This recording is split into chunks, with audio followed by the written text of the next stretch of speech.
Video जिमें कि आप जी को पता ही है कि ਜਿਹੜਾ ਸਾਡਾ ਚੈਨਲ ਹੈ ਇਹਦਾ ਜਿਹੜਾ ਮੁੱਖ ਉਦੇਸ਼ ਹੈ ਬੱਚਿਆਂ ਨੂੰ ਵਿਆਕਰਨ ਤੌਰ ਤੇ ਪ੍ਰਗਟ ਕਰਨਾ, ਵਿਆਕਰਨ ਤੌਰ ਤੇ ਬੱਚਿਆਂ ਦੇ ਅੰਦਰ ਸੇਧ ਦੇਣੀ ਕਿ ਕਿਸ ਪ੍ਰਕਾਰ ਅਸੀਂ ਕਿਸੇ ਭਾਸ਼ਾ ਨੂੰ ਸ਼ੁੱਧ ਰੂਪ ਵਿੱਚ ਲਿਖਣਾ ਅਤੇ ਸ਼ੁੱਧ ਰੂਪ ਵਿੱਚ ਬੋਲਣਾ ਸਿੱਖਦੇ ਹਾਂ।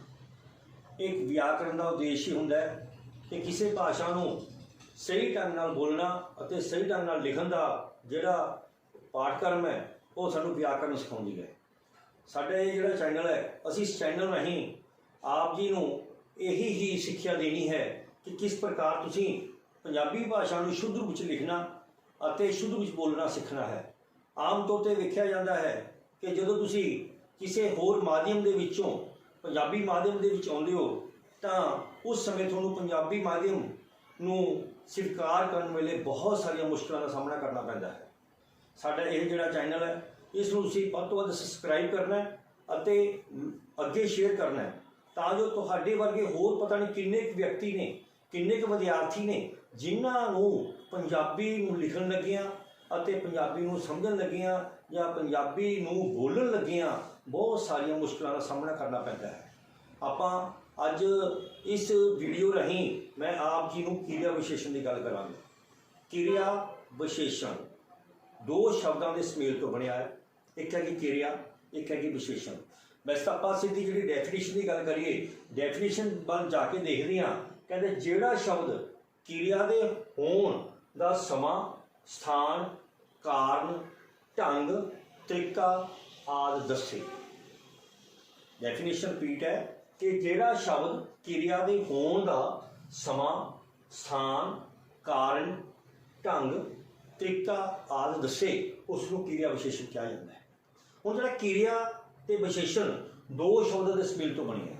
क्रिया का मतलब हुंदा काम करना और विशेषता विशेषण का मतलब है विशेषता। क्योंकि आप पिछले लैक्चर के जिहड़ा विशेषण सीगा उह च आपां इह गल कीती सी कि जिहड़े शब्द नाम और परिणाम के गुण और अवगुण दसन उन्होंने विशेषण कहा जाता है। जिवें सीता गोरी है, हुण जिहड़ी सीता की विशेषता है उसका रंग गोरा होना, इस करके विशेषता है। हुण इत्थे की है जिहड़ा शब्द है क्रिया के नाल आके क्रिया काम भी करे तो काम के नाल आके उसकी विशेषता का वर्णन करे उसनूं क्रिया विशेषण कहा जाता है। उदाहरण है जिवें इसका राजू ने बूहा खोलिया, क्योंकि क्रिया का मतलब है काम करना।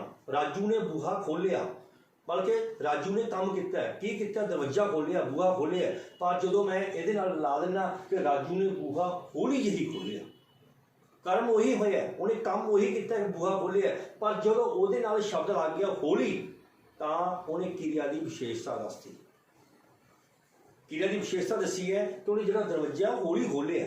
दूजी गल आ गई कि वह कमरे में गया, परिणाम है वह कमरे में गया क्रिया होगी कमरे अंदर दाखिल हो गया चला गया। हुण जो उसकी विशेषता की गल करते हैं वह कमरे में काली नाल गया, आप कमरे में तेजी नाल गया। जो तेज शब्द आ गया या काला शब्द आ गया उन्हें विशेषता दस दी, काम करने की विशेषता दसी कि उन्हें काम किस प्रकार किया है, तेजी नाल किया है काली नाल किया है हौली किया है। फिर तीजी है कि सीता गीत गाउंदी है, सीता काम कर रही है वो गाना गा रही है वह वर्क है क्रिया हो रही है और गीत गा रही है। बट जो असीं अगली गल करते हैं सीता बहुत सुरीला गीत गा रही है, गीत तो गा रही है ना उन्हें साधारण वाक आ गया क्रिया आ गई, पर जो ना शब्द सुरीला लग गया मिठा लग गया ये शब्द वो गुण दसन लग गए उसकी विशेषता दसन लग गए कि सीता जी हैगी किस प्रकार का गा रही है। आप आम तौर पर जो कोई बच्चा गाना गाँदा है असं उन्हें कहना यार तेरा गाना वधिया नहीं लगे, क्यों नहीं वधिया लग्या क्योंकि वो गाने अंदर कोई ना कोई घाल से काम तो किया गाने का, पर जो असी गाना गा के हर कहना यार शाबाश पुत्र तेरा गाना बहुत सोहना सी, आप तेरा गाना बहुत मिठा सी, मिठा शब्द सोहना शब्द सुरीला शब्द सी पता नहीं किन्ने कसी जड़े कंश नाल ला के उसकी विशेषता दस देंगे उस बच्चे की हौसला जी होंगी है। ये जो असी कोई यह काम करते हैं तो वह कहते क्रिया की विशेषता क्रिया क्रिया का कर्म के नाल विशेषण दसना। हुण अगे करते हैं क्रिया जी साडी क्रिया विशेषण है ये साढ़े 8 प्रकार की क्रिया विशेषण है। जी क्रिया विशेषण है ये साड़ी 8 प्रकार की है। पहली हैगी कालवाचक क्रिया विशेषण, दूजी हैगी स्थानवाचक क्रिया विशेषण, तीजी हैगी प्रकारवाचक क्रिया विशेषण, चौथी हैगी कारणवाचक क्रिया विशेषण, पंजवीं हैगी कारकवाचक क्रिया विशेषण, पंजवीं प्रमाणवाचक क्रिया विशेषण, छेवीं हैगी संख्यावाचक क्रिया विशेषण, सत्तवीं हैगी निर्णयवाचक क्रिया विशेषण और अठवीं हैगी निश्चयवाचक क्रिया विशेषण। तुसीं हुण इन्हां दे किस्मां बारे गल कीती आपां ने कि 8 प्रकार की क्रिया विशेषण। हुण जो काल की गल करदे हुण जो काल की डेफिनेशन जिस विच काम का होना काल सहित पता लगे। कोई काम है कोई भी वर्किंग हैगी वो काल तो बगैर नहीं होंदी। 3 प्रकार के काल ने वर्तमान काल, भूतकाल ते भविख काल। कोई भी काम है तिना कम टाइम च होएगा, या तो काम चल रहा होएगा, या काम चल चुका होएगा, या काम होगा। इस प्रकार जो काल है, काल का मतलब ही समय, क्योंकि उत्ते आपां ने गल की है डेफिनेशन क्रिया दे होण दा समा। समा की है, किहड़े समय च हो रही है, समा की है, किहड़े समय च हो रही है, कित्थे हो रही है, की कारण है, उसका ढंग की है, उसका तरीका की है, ये क्रिया की विशेषता है। हुण जो कालवाचक क्रिया विशेषण की गल करते हैं, जिन्हां शब्दों तो क्रिया दे होण दा समा प्रगट होवे, काम हो रहा है वो टाइम का पता लगे भी किहड़े टाइम से काम हो रहा है। जिवें भलके रातों रात हर रोज तू तो हर रोज काम करी जाने, भलके तू चल मैं आया, बल्कि जिहदे विच जिहड़ा समय टाइम है समय का पता लगे, जिस शब्द के अंदर जिन्हां शब्दों को क्रिया के होण दे नाल नाल समय का पता लगे उसनूं असीं कालवाचक क्रिया विशेषण कहते हैं। दूसरा आ गया स्थानवाचक क्रिया विशेषण। स्थान का मतलब तुहानूं पता ही है, स्थान किहनूं कहते हैं कि जिन्हां शब्दों तो क्रिया के होण दे नाल स्थान का ज्ञान होवे। स्थान भाव कित्थे हो रहा काम, स्थान किहड़ी जगह ते हो रहा है, बंदा कित्थे काम कर रहा है, किहड़े स्थान पर काम कर रहा है, उसनूं कहते हैं स्थानवाचक क्रिया विशेषण। उदाहरण घर, बाजार, इधर, पिछे, सामने। हुण मैं घर विच काम कर रहा हाँ, मैं बहुत सारा काम घर विच कर रहा हाँ। हुण देखो जिहड़ा बहुत सारा काम आ गया वो घर विच आ गया। सो इत्थे आ गया घर, बाजार, मैं बहुत सारा काम बाजार जाके किया, स्थान आ गया नाल। जदों नाल स्थान आ जाता है तो उन्हें कहते हैं स्थानवाचक क्रिया विशेषण। क्योंकि जो तुहाडे कोले पाठक्रम के विचों तुसीं उहनूं नोट करना है, जो तुहानूं डेफिनेशन पूछी जानी है, तुसीं पहलां तुहानूं क्रिया विशेषण पूछा जाना है, फिर तुहानूं उहदे किस्म बारे पूछा जाना है। तुसीं जदों प्रॉपर तुहानूं उस ढंग का पता होएगा तो तुसीं उहदा आंसर दे सकदे। कि प्रकारवाचक क्रिया विशेषण जिन्हां शब्दां तो क्रिया दे होण दा ढंग जां प्रकार पता लगे, प्रकार का ज्ञान होवे, उसनूं कहते हैं प्रकारवाचक क्रिया विशेषण। की है जिन्हां शब्दों तो क्रिया के होण का ढंग, ढंग मीनस काम किदां किदां हो रहा है, जां प्रकार का ज्ञान होवे, उन्हें कहते हैं क्रियावाचक है जी प्रकारवाचक क्रिया विशेषण। जिवें हौली हौली हौली, छेती, क्यों कर रहे हैं भाई, उस तरह हौली हौली चल, तेन को काली तो नहीं पई।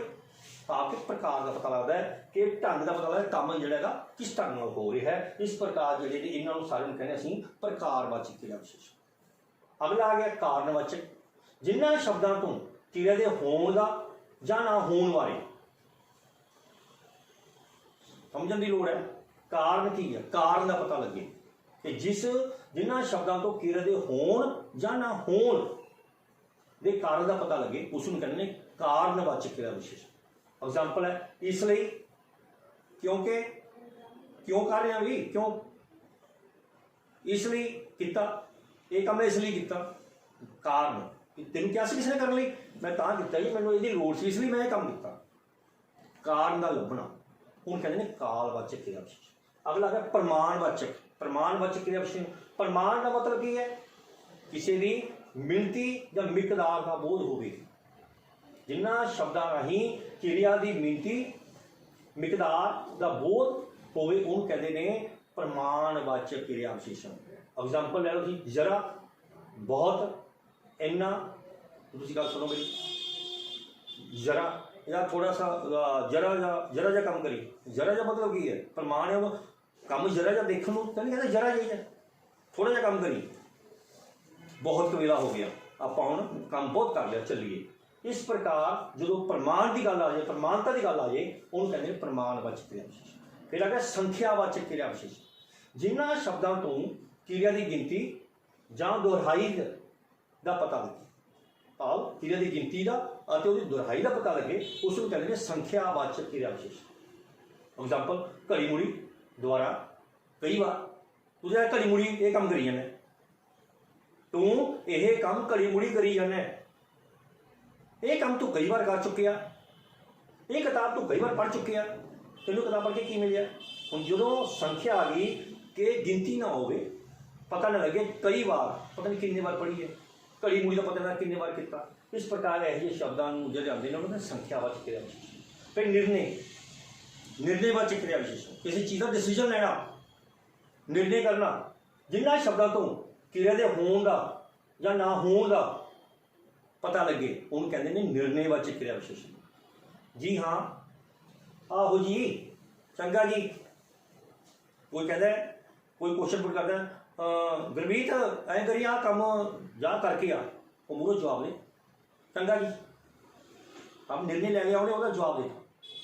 ਜਾਂ ਆਪਸੀ ਵਾਰਤਾਲਾਪ ਹੋ ਰਹੀ ਹੈ, ਫਿਰ ਤੂੰ ਕੱਲ ਸਰ ਦੇ ਘਰੇ ਗਿਆ ਸੀ, ਉੱਥੇ ਤੂੰ ਪੜ੍ਹਿਆ ਸੀ, ਉਹਨਾਂ ਨੇ ਕਿਹੜੀ ਕਿਤਾਬ ਪੜ੍ਹਾਈ ਸੀ ਜਾਂ ਕਿੱਦਾਂ ਪੜ੍ਹਿਆ ਸੀ, ਉਹਦਾ ਜਵਾਬ ਦੇਣਾ।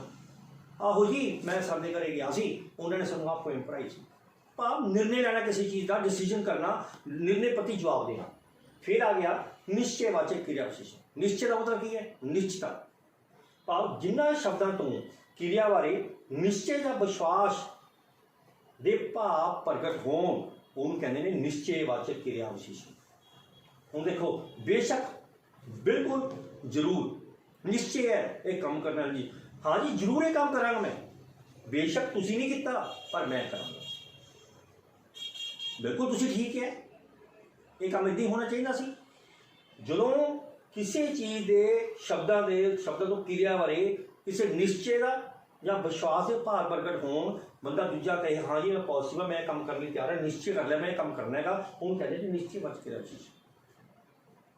ये आप सही गल हुण मूल कोड़ के आप गल करिए, जी किरिया विशेषण हैगी, किरिया विशेषण साडी हैगी है जिहड़ा शब्द किरिया के होण नाल समा, स्थान, कारण, ढंग और तरीका दसे, उन्होंने कहते हैं किरिया विशेषण। किरिया विशेषण वास्तु रूप में दो शब्द सुमेल तो बनी है, इस दो वाक ने, दो डेफिनेशन कोड हुई ने, एक किरिया की है, दूजी विशेषण की। किरिया का मतलब होता है काम का करना, काम होना, और विशेषता आ गई उसका गुण दसना। आप एग्जाम्पल की है, पहला की है, वो कमरे में गया, ये सिंपल बात है, किरिया की है, पर वो कमरे में बहुत हौली गया, वो विशेषता दस देना।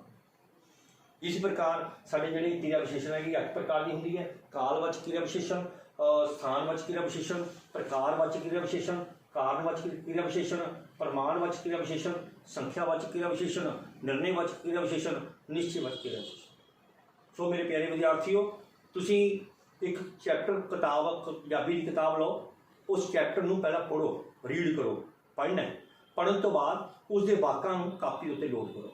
जो तुम कापी उत्ते लोड करोगे, फिर तुसी अपने दिमाग के अंदर क्रिया विशेषण की प्रयोगता रखनी है। क्रिया विशेषण की प्रयोगता रख के उसके अंदर अंडरलाइन लाना है। हुण जिवें मैं गल की सी कि वो कमरे में गया तो वह कमरे में काली गया, मैं काली थले अंडरलाइन किया, पर जी काली शब्द है वह विशेषता है। दूजा सीता बहुत श्रीलाक आती है, वो जो श्रीला थले मैं अंडरलाइन किया वो हैगी विशेषता है। इस प्रकार कहते हैं राजू ने बुआ होली खोलिया, मैं होली में अंडरलाइन किया, विशेषता है। इस प्रकार तुम वाक लिखने ने, वाकों के थले अंडरलाइन आनी है, उस तो देखना तुम पता लगे क्रिया विशेषण। फिर उस बाद तुम जो थोड़े 8 किस्मां ने, 8 किस्मां के जाना है कि यह जो वाक है किहड़ी किस्म का क्रिया विशेषण है, ये वाक लिखिया है, ये वाक किहड़ी किस्म का क्रिया विशेषण है, ये बात किहड़ी किस्म क्रिया विशेषण। इस प्रकार तुम बार बार अभ्यास करोगे तो क्रिया विशेषण बारे पूरी तरह जानकारी हासिल होगी। इस प्रकार मैं अंत में ये गल कहांगा तुहानूं कि तुसीं जिहड़ा हैगा इसनूं वध तो वध बच्चों अगे सबसक्राइब करो, अगे भेजो, तां जो जिहड़ा साडा इस चैनल के माध्यम राहीं तुसीं आप तो शिक्षा ग्रहण कर ही सको, पर जिहड़े तुहाडे नाल दे होर विद्यार्थी ने जां